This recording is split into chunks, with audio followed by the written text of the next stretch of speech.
73. And Jonathan wants to speak to us from Glasgow. Go for it, Jonathan. Hello, how you doing? I'm all right. Tell us what you think. Well, it's just another example of the far left takeover of the BBC and the mainstream media in general, just with an incessant cultural Marxism. So when you say far left takeover, I mean, when I think of far left, I think of Corbynistas, right? So I'm not so sure they've taken over the BBC. No, but I think of far left, I think of the globalists and the agenda that the globalists are trying to promote. I wonder whether you and I mean the same thing here, Jonathan, and I wonder whether you and I are concerned about the same things. I suspect from your language... No, I mean, me and you have got completely different views. Yeah, I know you're a committed globalist, so... Well, explain yourself then, explain. Those who are globalists, such as myself, would say, those who are globalists, such as myself, would say, those who are globalists, such as myself, would say... What do you believe in? What do I believe in? Yeah. Well, I'm a gay man, right? But I don't let that define me. I think I'm really against the far left ideology and the kind of cultural Marxism that's promoted everywhere, particularly in schools and the media. I mean, I'm a gay man, but I'm against the promotion of homosexuality to children. I'm going to repeat the question, Jonathan. What do you believe in, not what you're opposed to? Well, I believe in borders. I believe in nationalities. Right, OK. You believe in borders? I don't believe in world government. Do you believe in borders? I believe in the sovereignty of national. Do you believe? So, Jonathan, you believe in borders and you believe in nationality. Who do you believe the United Kingdom should be for? For the United, well, England should be for English. Scotland should be for the Scottish, I would say. Who's English and who's Scottish in your definition?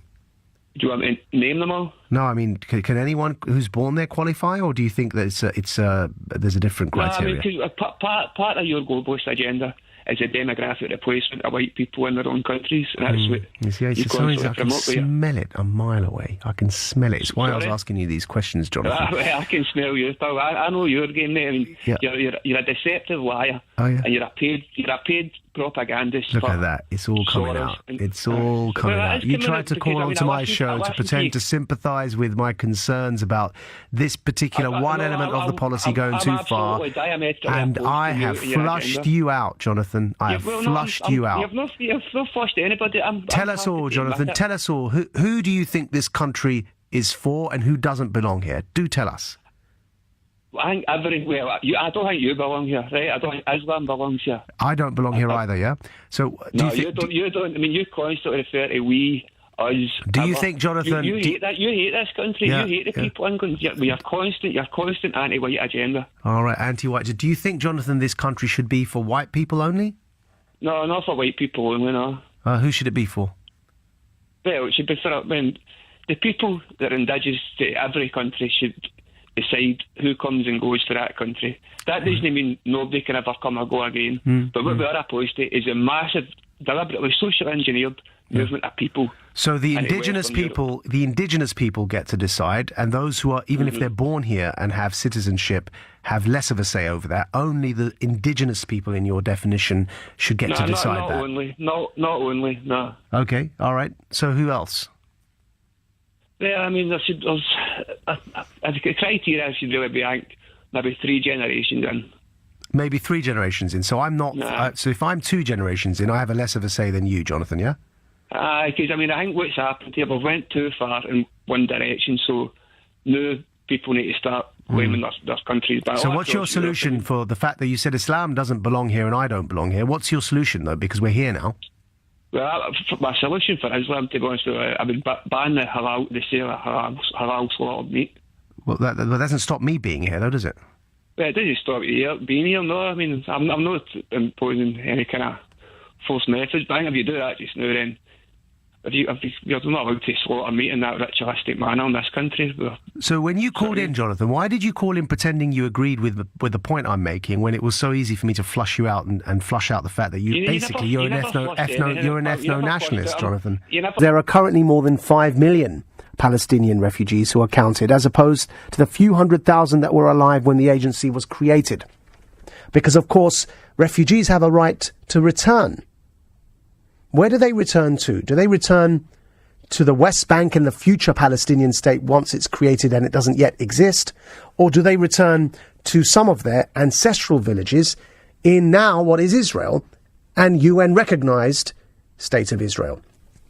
of course, if they return to what is now the state of Israel, then, of course, Israel has another problem, which is that Jews end up a minority in the country they created as a safe haven to make sure they never become a minority again. I've flushed anything, right? And I'll clearly admit to what I believe in. Well, evidently, you're prepared to admit to it when you're asked questions, but when I first asked you, what do you believe in? I'm not ashamed to think that the national peoples have sovereignty over their countries, and I'm not ashamed to admit that I know what the globalist plan is, and it's social engineering to replace the indigenous peoples of Europe. That's what's happening in every country. Is that what do you call it? A white genocide? What do you call it? Well, I mean, that's a term that's used. I mean, you can tell because it's. I mean, diversity means less white people. We all know this. That's basically what the BBC are doing now. I mean, it's different from Is it specifically designed to get... happening in Scotland as well. Do you think there's a specific policy here to basically remove white people? Is that what you think? But that's the correlation. The wealthier we become, the fewer children we have, and we're just not reproducing at replacement rates. And as a result, we need a labour force to sustain us and to replenish our population. And that is just something that all of Western Europe, without exception, by the way, developed countries in the Western world, without exception, face the same problem. They become rich and then they stop having large families. That's up to us. We decide that for ourselves. And actually... that's a long-term plan. It's been written down for over 100 years. Who wrote it down? Well, there's various people throughout the UN. Where has this been written? Can you point to me somewhere where it's written that there's a specific plan to remove white people? Well, have you heard of the Kalergi plan for destruction of white Europeans in their own homeland? Why? No, I'm asking you to point me to this stuff because I'm not particularly... I'll point you to that then. Have you referred to the Kalergi plan? Who else? Is anybody currently in the world or in history close to your vision and what you think needs to happen? Who do you support politically? Is this you going to bring in your secret Hitler weapon, is it? No. I'm opposed to fascism because fascism is also a far-left ideology. Okay, I believe in constitutional republics. That's not what I asked you. Don't try and play your wee implication. Jonathan, I asked you a very specific and direct question. Is there anybody in history or in current times that you believe represents your political vision? Well, probably the founding fathers of America. Sorry? Probably the founding fathers of America, American Constitution. The founding fathers of America? I would say that's the best political document that's ever been conceived by man so far. So, hang on. Because what it ensures, it's got different kind of protections against government tyranny, which is what the far left and fascism. I mean, fascism is a far left ideology. We know this, as much as you try and spin it. I'm against totalitarian governments, right? I don't hate anybody. I don't hate any group of people. I mean, I really, really don't like globalists, right? But I mean, I don't hate them, right?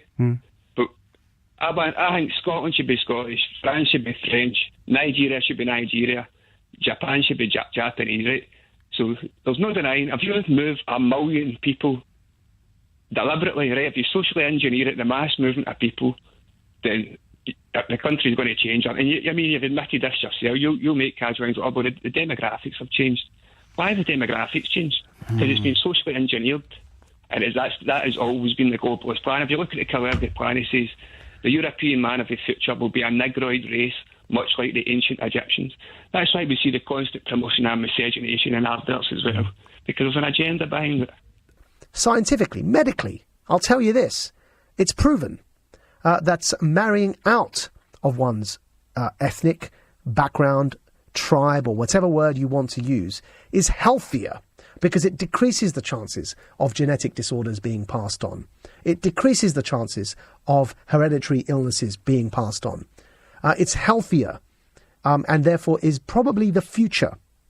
And views like yours are grossly outdated. Is probably the future. Is probably the future. Is probably the future. Miscegenation and negroid race in Europe. The negroid race is a quote for the Kalergi plan, right? That's what it says in this document. Okay. That's not my word, right? That's in the document. Yeah. I'm quoting directly from one of the architects of the European Union. Jonathan, do you not feel that you sound somewhat bonkers on radio? No, I don't. No. I think you sound like a lunatic, man. To be honest. I do, yeah. Do you not feel that a better ideologue? That's what you are. I'm a what? Sorry. An ideologue. An ideologue. Oh, okay. All right. Thank you very much for calling in there, Jonathan. Pleasure to hear such entertaining views. I'm sure that you'll probably call in again. Please, next time, don't try and hide your views by pretending you agree with me on a topic just because it happens to coalesce with one element of your world plan. Just come out with it straight away. We're going to go to Dave on the line for Bridget.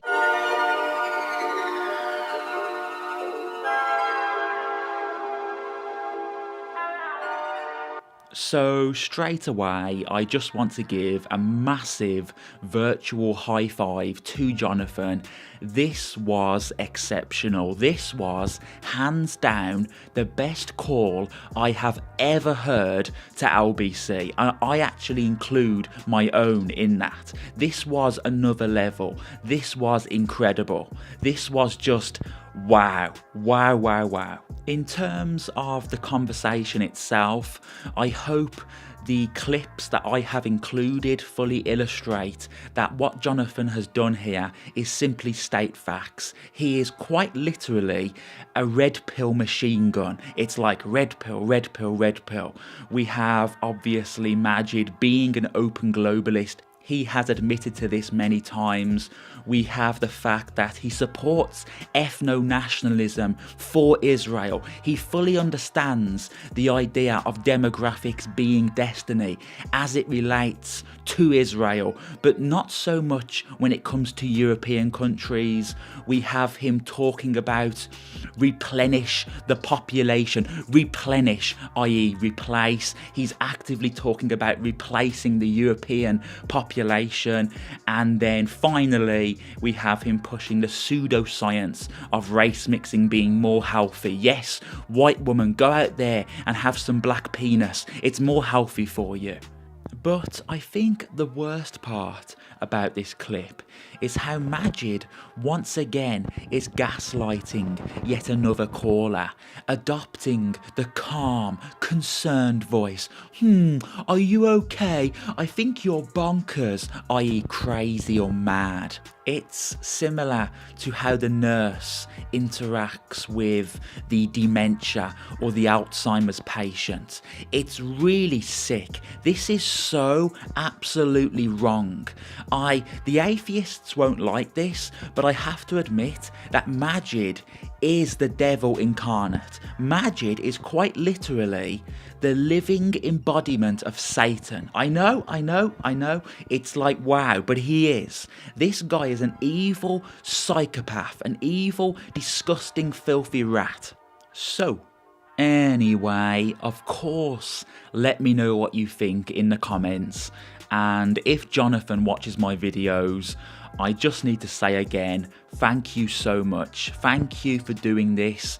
I virtually don't have words to describe how amazing this was. Thank you.